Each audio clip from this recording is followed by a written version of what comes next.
Welcome one and all. Step right up and get your tickets for another moment in gaming history. Hey guys, welcome back to the channel, or if you're new here, welcome officially to the channel.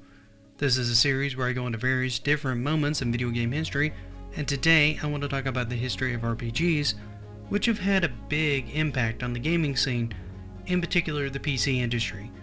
With that said, let's take a look at one particular game that pushed computer RPGs forward and helped solidify a lot of Japan's interest in the genre, because today we're going to talk about Wizardry. Now, this game was released in 1981, having been made by Andrew C. Greenberg and Robert Woodhead.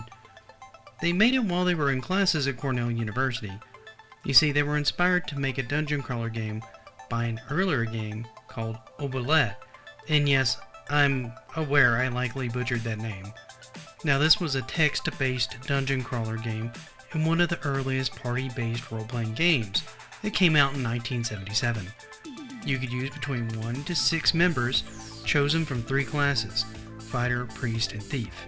This game included an aging system and permadeath, which made for some rather interesting gameplay.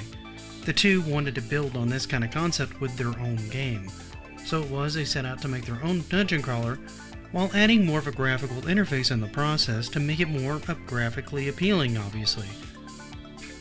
The result was one of the most impressive graphical RPGs on the market, for 1981 at least. Honestly, the game itself really was pretty advanced for its time. You have to remember, this was around the time that Rogue came out. Well, Rogue came out slightly earlier, but still.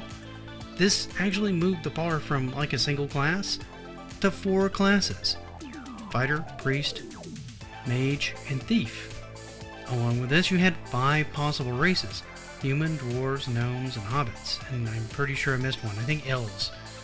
On top of this, you also had advanced classes like bishop, which had priest and mage spells; samurai, which was a fighter with mage spells. Confusing, but whatever. Lord, which was a fighter with priest spells; and ninja, which was a fighter with thief-like abilities. The game itself was a pretty standard dungeon crawler. And I say standard, but at the time, this was close to a pioneer in a graphical dungeon crawler, by actually showing a representation of the dungeon itself. Mind you, it's a relatively small one, only 10 to 30% of the screen being dedicated to it, while the rest was pretty well dominated by a text-driven experience. But it was a start, and it looked far more advanced than Rogue or many of the other options at the time.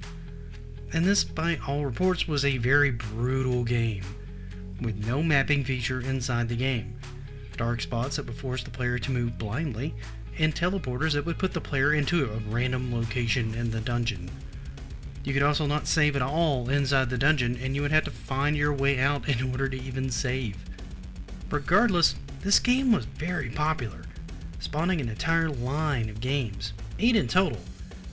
It's also credited with spawning much of the RPG craze in Japan, with this game and Ultima being popular inspirations for games like Dragon's Quest and Final Fantasy. It was also rumored to be the inspiration for a computer game shown in the movie Big, starring Tom Hanks. It's clear that this is one of the earliest examples of a graphical RPG, and that its inspiration can be seen in games like Phantasy Star 1, Shining in the Darkness, and its role system in countless other games like Final Fantasy and Dragon Quest, as being an early blueprint of what would come years down the road. However, what do you guys think of this one? Did any of you ever play it? And if so, what did you think of it? Did any of you know it was the inspiration for Big's video game? How many of you even remember that movie, actually? Let me know in the comments. While you're there, if you could, give this video a like, it really does help me out. And if you haven't, consider subscribing, that helps me out a ton. As always, thank you for spending time out of your day with me, and until we meet again, happy gaming.